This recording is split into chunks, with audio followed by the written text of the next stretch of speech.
So hello everyone, welcome to Filmopedia. इस video में हम लोग बात करने वाले हैं डार्क के सीजन 3 के एपिसोड 8 के बारे में, यानी कि डार्क के फाइनल एवर एपिसोड के बारे में। इस एपिसोड का नाम है दी पैराडाइज और ये एपिसोड फिनाले है डार्क की कंप्लीट सीरीज का। सो ये बेसिकली पार्ट 1 होने वाला है मैंने डार्क के फिनाले के एक्सप्लेनेशन का। इससे पहले मैंने डार्क के बाकी सारे एपिसोड्स को भी एक्सप्लेन कर रखा है। अगर आपने वो सब अभी नहीं देखे हैं तो आप एक बार उन सबको भी जरूर देख लें। आपको आई बटन पे एक प्लेलिस्ट मिल रही होगी जिसमें डार्क से रिलेटेड हर एक एपिसोड है। इसके अलावा अगर आप मेरे चैनल पे पहली बार आ रहे हो तो चैनल को सब्सक्राइब कर बेल आइकन दबाना ना भूलें, ताकि जब भी मैं नई वीडियो डालूं तो आपको नोटिफिकेशन मिल जाए। With that being said, let's get started.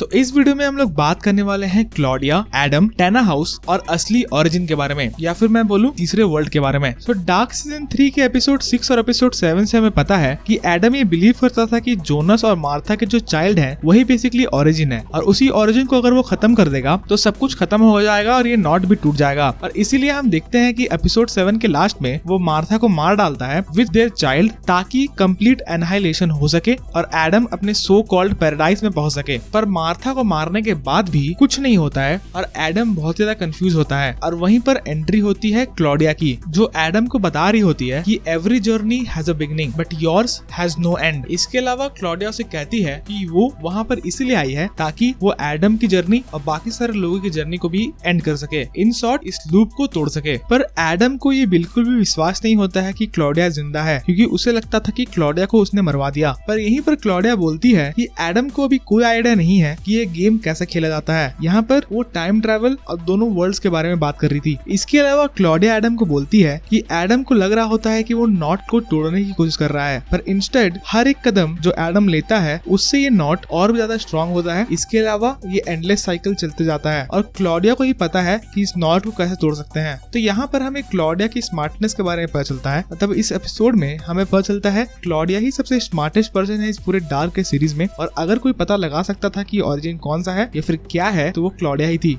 इसके अलावा क्लॉडिया एडम को और अच्छे से एक्सप्लेन करती है और ये बताती है कि एडम का वर्ल्ड और ईव का वर्ल्ड दोनों एक कैंसर की तरह है, जिन दोनों ही वर्ल्ड्स को कभी भी एग्जिस्ट नहीं करना चाहिए था। इसके अलावा क्लॉडिया एडम को बोलती है कि तुम सबको लगता है कि ओरिजिन ईवा और एडम के वर्ल्ड में ही है, पर सच्चाई ये नहीं है, बल्कि जो ओरिजिनल ओरिजिन है वो एक तीसरे ही वर्ल्ड में है, और उसी ओरिजिन वर्ल्ड से एडम और ईव के दोनों वर्ल्ड बने हैं। तो यहाँ पर क्लॉडिया जिस वर्ल्ड के बारे में बात कर रही है, इस वर्ल्ड के बारे में हमें एपिसोड 7 में पता चलता है, जहाँ पर हम देखते हैं कि उस वर्ल्ड में जो टैना हाउस का फैमिली रहता है वो मर जाता है। इसके बाद टैना हाउस ट्राई करता है कि वो अपनी फैमिली को वापस ला सके। उसकी फैमिली यानी कि उसके बेटा, उसकी बहू और उसकी ग्रैंड डॉटर एक कार एक्सीडेंट में मर जाते हैं, जिसके बाद टैना हाउस बहुत ज्यादा दुखी होता है और वो एक तरीका ढूंढ रहा होता है ताकि वो अपनी फैमिली को वापस ला सके। और इसी के बाद से वो एक टाइम मशीन को बनाने में लग जाता है। वो बेसिकली 1974 के आसपास से टाइम मशीन बनाना चालू करता है और फाइनली 1986 में आके टाइम मशीन को कंप्लीट कर लेता है। इसके बाद जब वो ट्राई करता है उस मशीन को यूज करने का,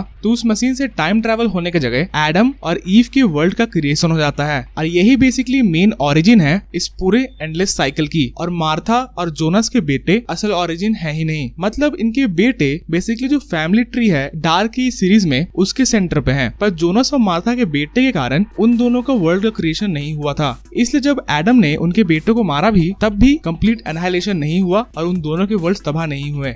इसके बाद क्लॉडिया वापस से एक्सप्लेन करती है कि अगर उनको इस नॉट को तोड़ना है तो उनको ओरिजिन वर्ल्ड में जाना होगा। इसके बाद जो टाइम ट्रैवल है उसको फर्स्ट प्लेस में होने से ही रोक लेना होगा। इसका मतलब टैना हाउस को टाइम मशीन को इन्वेंट करने से अगर वो रोक ले तो वो दोनों वर्ल्ड के क्रिएशन को रोक सकते हैं। इसके अलावा इस इन्फिनाइट लूप को तोड़ सकते हैं। इसके बाद क्लॉडिया ये भी एक्सप्लेन करती है कि जो क्लॉडिया और एडम अभी बात कर रहे हैं ये इस टाइमलाइन में पहली बार हो रहा है, और इससे पहले ये इवेंट इस टाइमलाइन में कभी नहीं हुआ था। इसका मतलब जो ये इवेंट है वो इस इन्फिनाइट लूप में एक बार भी नहीं हुआ है, और ये पहली बार है कि क्लॉडिया एडम के पास आई है और ये सारी चीजें एडम को बता रही हैं। पर इस इवेंट के भी होने के लिए हर उस इवेंट को होना पड़ेगा जो इससे पहले हुए हैं। इसके अलावा हमें ये भी पता चलता है कि क्लॉडिया को 33 इयर्स लग गए इस बात को समझने के लिए कि आखिरकार असली ओरिजिन क्या है। वो दोनों ही वर्ल्ड्स में ट्रैवल करती रही। इसके अलावा उसने काफी ज्यादा हॉरिफिक चीजें देखी और करी भी, ताकि वो पता लगा सके कि आखिर असली ओरिजिन क्या है और किस ओरिजिन में उसकी बेटी रेजिना रेजिना जिंदा रह सकती है और किस ओरिजिन में उसकी बेटी रेजिना कैंसर से सफर नहीं करेगी। और लास्टली उसे पता चलता है कि उसकी बेटी रेजिना सिर्फ उसी वर्ल्ड में जिंदा रह सकती है जिस वर्ल्ड से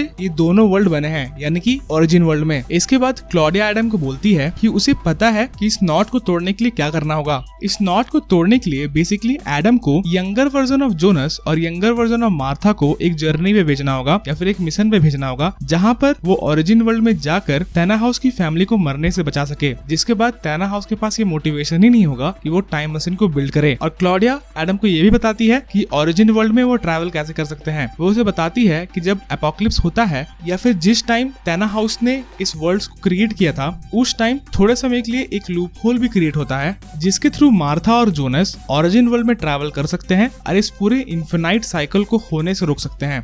इसके अलावा जैसा कि मैंने आपको बताया कि रेजिना सिर्फ ओरिजिनल वर्ल्ड में ही जिंदा रह सकती है, तो इस एपिसोड में ये भी एक्सप्लेन होता है कि ट्रॉन्टे क्यों जाके रेजिना को मार डालता है इस शो के शुरुआत वाले एपिसोड्स में। क्योंकि बेसिकली क्लॉडिया ने ही उसे ये कहा होता है कि वो जाके रेजिना के सफरिंग को खत्म कर दे, क्योंकि क्लॉडिया को पता चल चुका था कि रेजिना का कैरेक्टर सिर्फ ओरिजिनल वर्ल्ड में ही बिना सफरिंग के रह सकता है। वैसे तो ये सीन काफी सारी चीजों को एक्सप्लेन करता है, पर बहुत सारे क्वेश्चंस भी छोड़ के गया है, जैसे कि क्लॉडिया को एग्जैक्टली कैसे पता था कि ओरिजिन क्या है, और क्लॉडिया और एडम का ये कन्वर्सेशन पहली बार क्यों हो रहा है और ये लूप में क्यों नहीं है। इसके अलावा अगर जोनस और मार्था जाक टाइम मशीन के क्रिएशन को रोक देंगे ओरिजिनल वर्ल्ड में, तो वो कभी पैदा ही नहीं होंगे। इसका मतलब वो कभी आएंगे ही नहीं उस टाइम मशीन को बनने से रोकने के लिए। मतलब बेसिकली ये एक पैराडॉक्स को क्रिएट करता है। तो इन सारी चीजों को एक्सप्लेन करने के लिए आपको क्वांटम मैकेनिक्स के बारे में काफी कुछ पता होना चाहिए, या फिर अगर कोई एक्सप्लेनेशन होगा भी तो वो इन्वॉल्व करेगा काफी सारे क्वांटम मैकेनिक्स के थ्योरी को, जिसके बारे में मुझे अभी तो कोई आइडिया नहीं है। पर हो सकता है कि किसी फ्यूचर वीडियो में मैं इन सारे क्वेश्चंस का आंसर देते हुए एक वीडियो बनाऊं, जिसमें मैं बेसिकली थ्योरीज को एक्सप्लेन करूं जो इन सारे इवेंट्स को एक्सप्लेन कर सकते हैं। तो इस वीडियो के लिए इतना ही। मैं नेक्स्ट पार्ट में एक्सप्लेन करूंगा कि जोनस और मार्था ओरिजिनल वर्ल्ड में कैसे जाते हैं और इस लूप को कैसे तोड़ते हैं। इसके अलावा मैं ओरिजिनल वर्ल्ड के बारे में भी, यानी कि इस शो के एंडिंग सीन्स के बारे में भी उसी एपिसोड में बात करूंगा। तो अगर आपको ये वीडियो पसंद आई तो वीडियो को लाइक करें, और अगर आपका मन करे तो चैनल को सब्सक्राइब कर बेल आइकन दबाना ना भूलें, ताकि जब भी मैं नई वीडियो डालूं तो आपको नोटिफिकेशन मिल सके। And as always, thanks for watching.